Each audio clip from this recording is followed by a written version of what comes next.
So this video is for a Laryngograph Very good. piece of machinery, and I've got Helen all over with me. Helen, can you tell us who you are, what you do here? My name is Helen Oliver. I'm one of the speech and language therapy team. I'm based here at Basingstoke, but I cover across the whole trust, and I lead the speech therapy outpatient service. Does that mean you go to Winchester and over? I do. Okay. Yeah. Basingstoke is my base, but I also cover a session a week in Andover and a day a week in Winchester. And what does this particular piece of equipment, what's its name first? Its name is a laryngograph, okay. So it's referring to the larynx or the voice box, which is exactly the same thing. A lot of the referrals that we have for outpatients are people with voice problems. Can be a huge variety of backgrounds, but fundamentally there's something wrong with their voice. The laryngograph is just a very easy piece of kit to use. You place an electrode either side of the larynx and it sends a current through the vocal cords. Basically you have two vocal cords, and very simplistically they open and shut, and that will measure the opening and shutting, and it gives you a visual representation of what is going on with somebody's voice.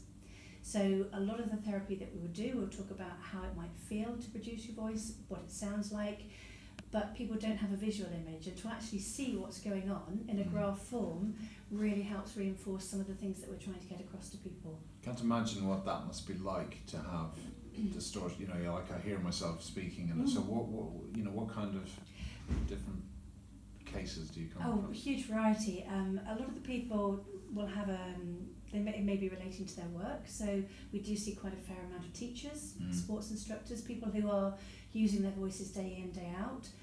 Sometimes we see people who are recovering from upper respiratory infections, coughs, colds, etc.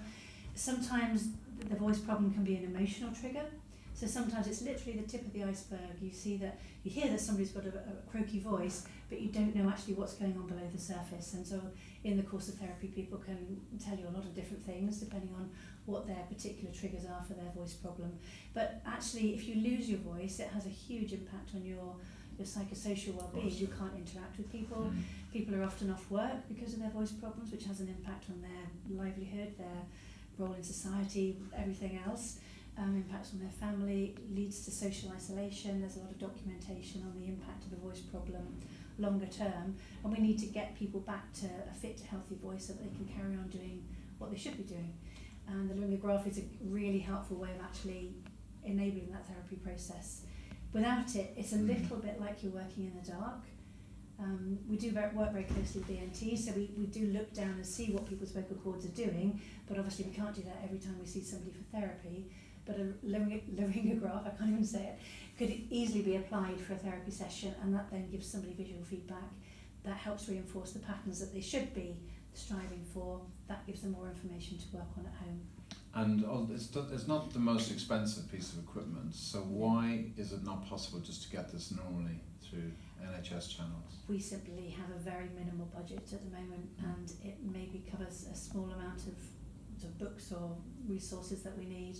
We're not a very big department, so we don't have a huge amount of requests, but this I would say is really a basic piece of equipment that a department should have to work with voice disorders. And it would just be, if you have the one, it'll be used across the three sites. You move it, it's portable.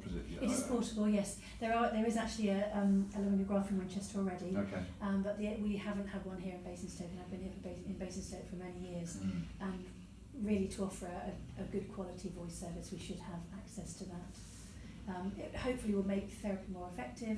It will decrease the amount of time somebody needs to attend. If they more information to help them get to their goal is what we're after. So if it helps them get to that point quicker, that's good news.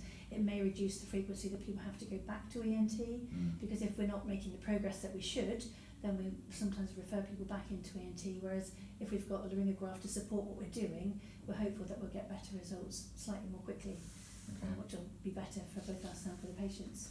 Awesome. Well, look, if you're watching this video, it means that you're interested in what the laryngograph is about. There's a donate button next to this campaign, so if any of the money that you donate will go directly to Helen and her team. So we're very grateful, thank you. Thanks for watching. Thank you.